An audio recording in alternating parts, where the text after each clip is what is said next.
There is a place like no place on earth. Some say to survive it, you need to be as mad as a hatter, which luckily, this guy is. As most of you who follow my channel will probably already know, Alice in Wonderland is one of my favourite childhood books, and what's great about it is the different interpretations people have had around it. So while if one version isn't quite your cup of tea, there are plenty of adaptations that communicate well for you. For me, I have two versions. The 1999 TV movie starring Martin Short, Miranda Richardson, Whoopi Goldberg, just to name a few. And of course, the Tim Burton version starring Johnny Depp, Helen Bonham Carter, and Mia Wasikowska. Again, just to name a few. So considering I was getting hooked on Once Upon a Time, I was very excited to see their interpretation of Wonderland. And while it's not my favourite or not much is really said about it, I was curious. Honestly, there's only really one character to talk about in Wonderland, and that's the Mad Hatter. The Mad Hatter is probably the most popular resident of Wonderland, and seems to have the most connection with Alice from the many adaptations. But in Once Upon a Time, while it's not clear if he'd ever come across Alice, we know for sure that he originally did not come from Wonderland, but the Enchanted Forest, and that he also had a daughter. No, her name is not Alice.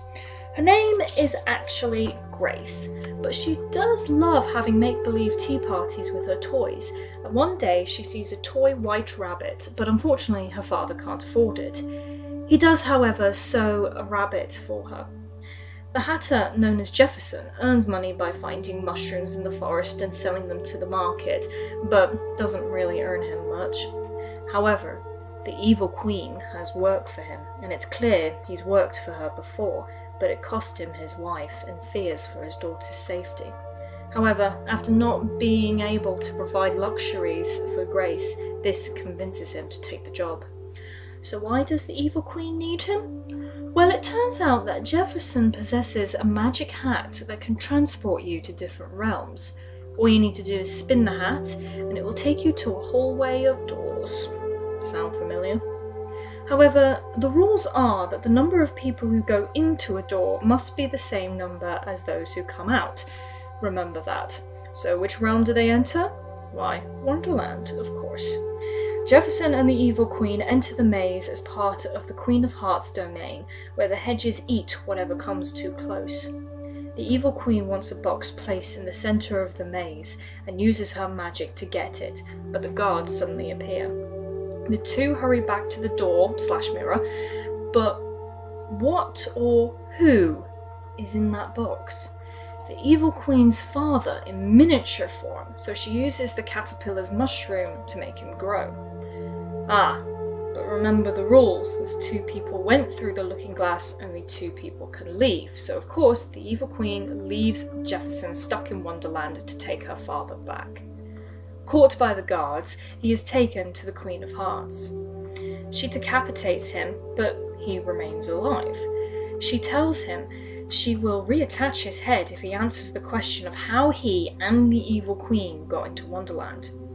He informs her about his magic, but that the evil queen has possession of the hat.